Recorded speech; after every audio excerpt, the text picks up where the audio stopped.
예, 안녕하세요. 나냐 한담 29번째 이야기. 오늘은 추사 김정희를 여러분들이 잘 아실 텐데, 이 추사 김정희의 유명한 작품 중에 하나가 세안도라는 작품이 있습니다. 그래서 이 세안도라는 작품에 보면 그림을 한 폭 이렇게 그려놓고 옆에 이 추사가 자기의 추사체 명필로 시를 한 수 적어놨는데 그 시 전체 다가 아니라 그 중에 한 구절 가지고 제가 좀 말씀을 드리고자 합니다. 그래서 제가 말씀드리고자 하는 구절은 세한 연후의 지 송백지 후조야라, 이런 말이 있어요. 그게 무슨 뜻이냐? 세한, 계절이 추워진 후에야 지 송백지 후조, 송백, 소나무나 잣나무에 원문 그대로 풀이하자면 후조, 늦게 시든다는데 소나무나 뭐 후자이 잣나무, 측백나무 이런 거는 사시사철 안 시들거든요. 그래서 계절이 추워진 후에 소나무와 잣나무의 푸르름을 알 수 있다. 다른 나무와 달리 시들지 않음을 알 수 있다, 이런 얘기인데, 이게 출처는 조선조 후기 명필이자 금석학자였던 추사 김정희가 유배 생활을 하던 시절에 아무도 찾아주지 않았어요. 왜? 중앙정부에서 잘 나가다가 이제 유배를 가게 됐기 때문에, 권력에서 멀어졌기 때문에 아무도 찾아주지도 않고, 참 그 당시 절도였던 제주도에서 유배 가서 고생하고 있던 시절에 유일하게 그의 제자였었던 역관 이상적이라는 사람이 중국을 왔다리 갔다리, 역관이니까 지금 우리 식으로 하면 외교관 비슷한 건데, 그 당시 역관은 신분은 좀 낮았습니다만은 왔다리 갔다리 하면서 각종 서적을 구해서, 사실 어떤 중국에서 지금 조선 땅에 안 들어와 있는 그런 좀 희귀본책 이런 걸 구하기도 힘들지만, 그걸 구했다고 해도 유배가 있는 죄인인 어떤 사람에게 그 당시에 제주도에 물건을 보내는 것도 힘들었지만, 뭐 그거에 배싹 들어가고 뭐 돈만 있으면 된다고 쳐도 유배가 있는 유배죄인한테 그렇게 희귀한 책을 구해서 바리바리 써서 보내준다? 굉장히 어려운 일이었는데 그 일을 했어요. 누구보다 그런 어떤 희귀본 책 이런 걸 보면 막 미쳐버리는 자기 스승이 추사를 알고 있기 때문에. 그래서 이렇게 스승, 잠시 오래 가르친 것도 아니고 잠시 가르쳤던 그 스승에 대한 제자의 그런 사랑을 확인한 추사가 그러던 오늘 어렵게 또 자기를 찾아왔어, 이상적이. 그래서 자기 찾아온 이상적을 그림 한 장을 자기가 직접 그려요. 이 사람이 명필이었고 금석하게 돼가 있지만 그림도 잘 그렸다는데, 그 그림 이름이 바로 세안도예요. 그래서 외딴 초가집 양옆에 소나무, 잣나무 몇 그루를 그려놓은 시골 풍경을 그려놓은 그런 그림인데, 그 그림 한쪽 끝에 그 그림에 대한 어떤 시를 써놓은 것이 이 세안도와 세안시인데, 그 중에 아까 제가 말씀드린 그 내용이 있어요. 그래서 그러니까 세한 연후의 지 송백지 후조라고 해서, 이게 세상이 추워진 뒤에야 소나무와 뭐 잣나무 내지는 요즘에 측백나무 이런 것들이 시들지 않음을 알 수 있다. 그 뭐냐? 여름이나 봄, 가을 이런 때는 다른 나무들도 다 푸르러, 물론 가을 되면 단풍이 되기는 하지만 어쨌든 가을 돼서 추워지면 단풍이 드는데, 소나무나 잣나무는 단풍도 안 들고 잎사귀가 계속 푸르르다. 그렇게 날이 추워져도 변하지 않는다.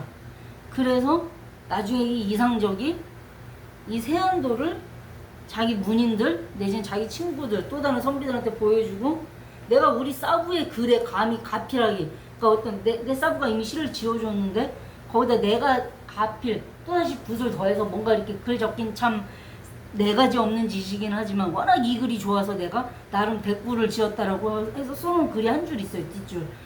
그건 지금 제가 여기 원문에는 안 한 게 추사의 글이 아니라 추사 제자였던 이상적의 글이라 오늘 여러분 소개는 안 하려고 했는데 그냥 말씀만 드릴게요.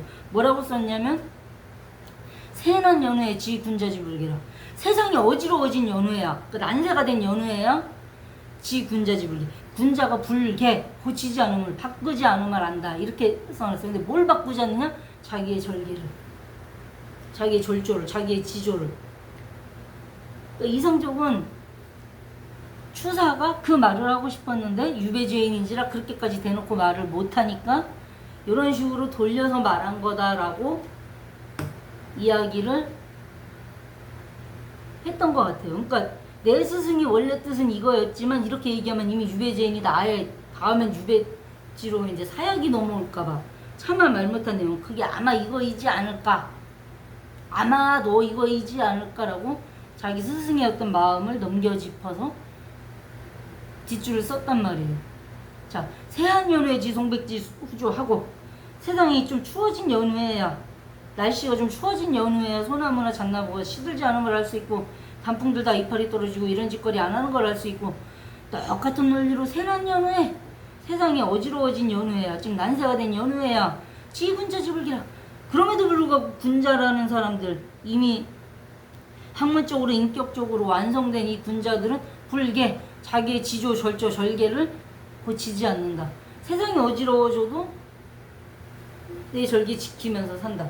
그 사람들이 진짜 군자다.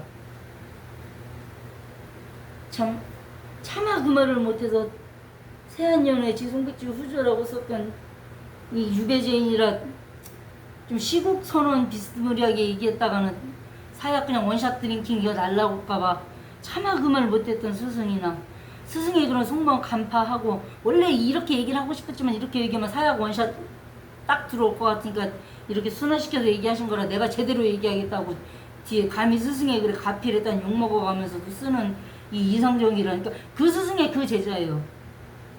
옛날 말로 호부견자라고 있죠. 아버지는 호랑이인데 새끼는 멍멍이네? 이게 아니라는 거죠. 호부호자라는 거죠. 그러니까 스승과 제자 간의 관계도 부자 관계하고 똑같이 비유를 해보자면 그렇다는 거예요. 그러니까 추사 같은 호부에 견자가 나오지는 않는다는 거예요. 근데 사실 견자가 나왔어요. 이상적을 제외한 모든 추사의 제자들은 다 견자입니다. 왜? 추사가 제주도에 유배가 있을 때 살뜰하게 책이라도 챙겨보내고 직접 자기가 찾아오고, 제주도는 그 당시 원주 유배주가 멀리 유배 보내는 것 중에 제일 멀리 보낸 거였는데 그 아주 중재인으로 본 거거든요. 아무리 한때 자기 스승이었어도 그렇게 중재인 취급받는 사람을 찾아왔다? 자기 목 걸고 가는 거예요.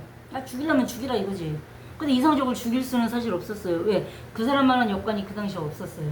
추사한테 잘 배운 탓도 있지만 이 사람이 대대로 역관 집안이라 그거는 누구보다도 청나라, 그러니까 중국말에 능통해 있었기 때문에 실력이 있기 때문에 이 사람을 죽이지는 못하겠지만, 그럼에도 불구하고 일개 역관, 중인 신분인 일개 역관이 대역죄인으로 몰려서 제주도까지 유배를 간 자기 옛스승, 그것도 막 몇 년씩 배운 것도 아니고 몇 달 배웠던 스승을, 그 스승이 희귀한 책들 보고 이런 거 좋아하는 거 아니까 청나라 사신 갈 때마다 사신 업무 끝나면 오밤중까지 막 그 청나라 연경 이런 데 뺑뺑이 돌면서 중국 청나라 애들도 못 구하는 막 희귀본 도서 구해가지고 우리 사부 이런 거 주면 좋아요 막 이러면서 또 바리바리 또 싣고 와갖고 제주도까지 또 바리바리 실어 보내고.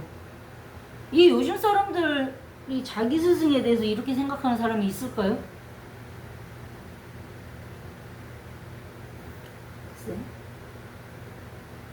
생아자, 나를 낳아준 사람은 부모지만 지아자, 나를 알아준 사람은 붕구, 나의 벗이다.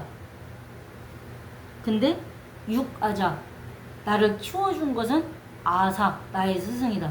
그런 말이 있어요. 그러니까 나를 낳아준 건 내 부모지만 나를 제대로 한 인간 노릇하게 키워준 건 내 스승이요. 그래서 그렇게 커서 이제 어떤 활동을 하게 됐을 때 그런 나를 제대로 알아준 거는 내 벗이다. 이걸 삼지라 그래요. 세 가지를 안다고.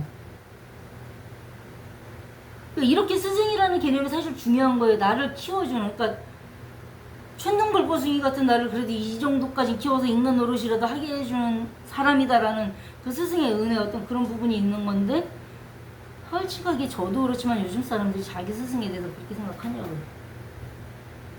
그래서 이제 스님들이 아침에 예불 할 때 종성 칠 때 보면은 오종대운 명심불망에서 5가지 큰 은혜가 있으니 그건 절대 잊지 말라고 하는데, 그 중에 하나가 키워준, 그 5가지 키워준 부모 은혜도 있고, 날 잘 살게 보호해준 이 국강의 은혜. 옛날 국강이 있던 시절에, 지금같이 국강이 없는 시절이면 국가의 은혜, 날 보호해서 키워주는 국가의 은혜, 그리고 나를 절차탕마해주는, 옆에서 나랑 같이 가주는 내 도반들, 거세 은혜, 뭐 이렇게 나가고, 이 정법, 내가 지금 배우고 있는 불법 정법을 2600년 동안, 2700년 동안 계속 면면이 이어와서 끊어지지 않게 유통시켜준, 계속 정법이 유지되게끔 해준 사장지은이라서 스승의 은혜, 이 얘기를 한단 말이에요. 그래서 내 스승은 정법이 끊어지지 않게 잘 유지해서, 본인이 몇십 년 동안 수행하고 공부를 해서 잘 유지를 해서 그걸 나에게 오롯이 그대로 전해 주었기 때문에 이 정법을 끊이지 않고 나한테까지 와서 나한테 제대로 그게 오롯이 올곧게 전해지도록 해주는 그 은혜가 있기 때문에 날 낳아준 부모나 날 안전하게 키워준 국가나 나하고 어떤 깨달음의 길에 같이 가는 도반이나 이런 사람들의 은혜하고 똑같이 엄청난 은혜가 있어서 명심불망, 이 가슴에 비석 새기듯이, 그냥 막 돌에다가 비석에다가 글씨 새기듯이 명심, 이 마음속에 그걸 새겨서, 새길명자 써요. 새겨서 불망, 잊지 마라. 항상 여기서 그 생각이 떠나지 않게 하라. 그 5가지 얘기를 하시는데 그 중에 스승의 은혜도 들어가요. 이럴 정도로, 그 부모나 나랑 제일 친한 벗하고 똑같은 은혜가 있다라고 스승을 받들고 섬겨야 되는데, 저도 못하는 걸 얘기하려니까 이제 막 올라오잖아요, 지금. 예. 사실, 저를 포함해서 요즘 좀 젊은 스님들, 저 자신 포함해서입니다. 절대 딴 사람들만 얘기하는 거 아니에요. 오해하지 마세요. 저 자신 포함이에요, 이건. 저 자신 포함해서 요즘 젊은 스님들 자기 스승에 대해서 그 정도까지 생각을 하고 있을까요? 그 정도 생각하고 있는 스님 있을 수도 있겠죠. 뭐 한 1% 있을 수도, 1%나 될라나, 0.1% 있을 수도 있겠죠. 근데 그 스님들은 그럼 제외, 오케이. 나머지 99.9%는 아침에 종성하지 마세요. 종성에 있는 그 짧은 글귀 하나 못 지키면서 무슨 종성을 합니까? 또 이 말 또 핑계로 진짜로 기도 안 하고 종성 안 할까봐 제가 이거 웃자고 한 얘기라는 거 말씀드리고요. 그러니까 어떤 스승에 대한, 내 스승에 대한, 나에게 정법을 제대로 올곧게 있는 그대로 잘 전해주는 내 사부, 내 스승님에 대한 존경 내지는 그 은혜에 대한 은혜를 보답해야 되겠다는 그거를 여기에 새기는, 그러니까 오늘은 스승의 은혜를 한 번 더 생각하는, 스승의 날은 아닙니다만은 스승의 은혜를 한 번 더 생각해보는 그런 날이 되었으면 좋겠습니다. 예, 오늘도 여기까지 하도록 하겠습니다. 예, 감사합니다.